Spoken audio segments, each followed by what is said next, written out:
Charlotte, on va parler d'un film pour les de enfants. Noël. Un film de Noël pour les enfants, certes, mais aussi pour les grands. J'avoue que quand j'ai lu rapidement le synopsis, j'ai eu des frissons. Vous allez m'expliquer pourquoi? Oui, parce que la toile de fond de ce grand film de Noël qui enchantera les familles, la toile de fond, elle est assez terrible et bien réelle pour le coup.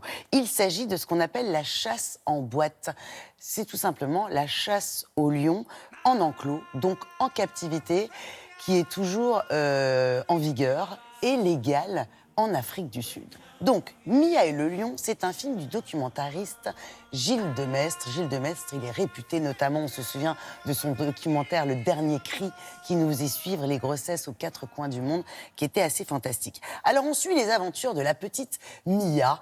Elle vit près d'une réserve et son papa élève des lions pour les vendre à des zoos, à des cirques. Elle se lie d'amitié avec un lionceau qui va devenir grand et quand il va devenir un beau mâle, il va être vendu. Elle va découvrir ça pour... des riches touristes achètent souvent ce genre de hobby, n'est-ce pas? Il va être vendu pour la chasse en boîte. Alors elle va tout mettre en œuvre pour sauver son fidèle ami. Ça, c'est le vrai conte, la belle histoire. Ce qui est vraiment bien dans ce film, et c'est pour cela que ça sonne vrai, c'est que vous n'avez ni trucage, ni fond vert. Cette petite fille, Dania de Villiers, elle a commencé le tournage, elle avait 12 ans. Elle a déménagé avec ses parents pour venir s'installer près de la réserve. Le tournage a duré 3 ans. Et grâce à un homme formidable, je vais donner son nom, Kevin Richardson, qui murmure à l'oreille des lions, c'est comme ça qu'on le présente. Il y a eu une vraie relation, comme on peut dire, d'amitié, entre le lion et c'est la fillette, si bien que toutes les scènes de promiscuité énormes, qui pouvaient être très dangereuses, sont réelles. Parce qu'à la fin, le petit lion, 250 kilos, très beau lion blanc. La savane. Et puis alors, on a rencontré Jacques Perrin qu'on ne présente plus, qui produit le film et qui va vous expliquer pourquoi il avait à cœur de soutenir ce projet. Jacques Perrin, bonjour. Bonjour. Ici, derrière le grand film familial, il y a quand même une triste réalité, ce qu'on appelle la chasse en boîte. Oui, tout à fait. Qui est toujours légale en Afrique du Sud. Oui, oui.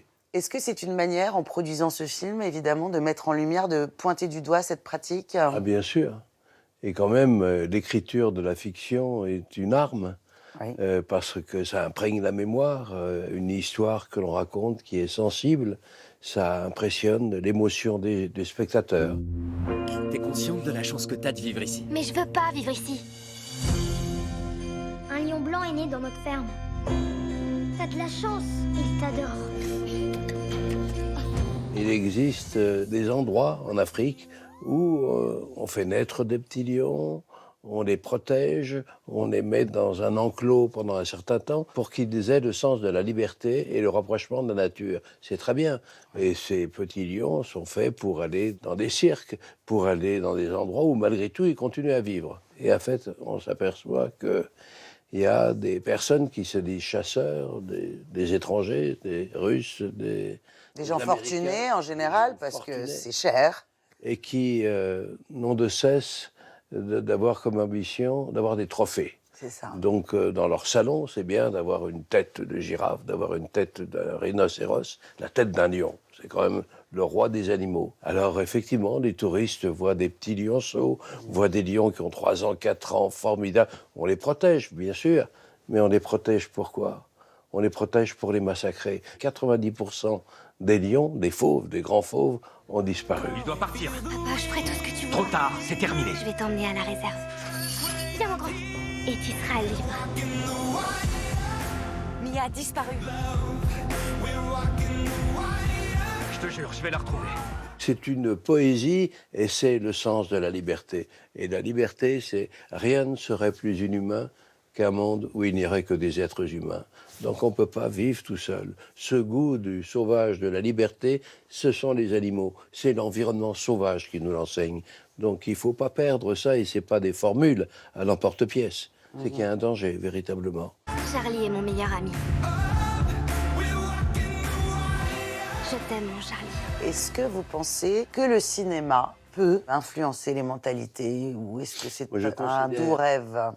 Je pense. Moi, j'ai commencé par des films politiques avec Costa-Gavras. Avec Costa-Gavras. Et c'est pas simplement pour s'amuser de voir des comédies, mais c'est formidable. Le cinéma, c'est une représentation, c'est comme le théâtre. Mais il y a aussi, le cinéma peut être considéré autrement. Et je pense que ça peut être une arme. Pourquoi ? Parce que ça touche l'émotion des gens.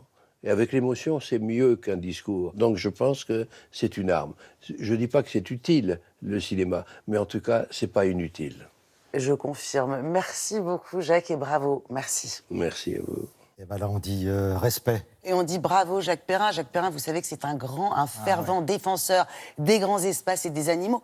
Ce film-là est superbe. Il est évidemment divertissant, mais il rappelle aux petits et aux grands que les animaux sauvages sont faits pour être en liberté et pas sur les cheminées, en trophée, ou dans les zoos, ou dans les cirques. Je vais me faire des copains. Ou sur les réseaux sociaux. Voilà, et ça sort, ça sort ce mercredi. Il y a aussi Mélanie Laurent qui joue dans le film. Et Jacques Perrin, qui produit le film, est aussi à l'affiche de l'autre film de Noël dont on a parlé, Rémi sans famille.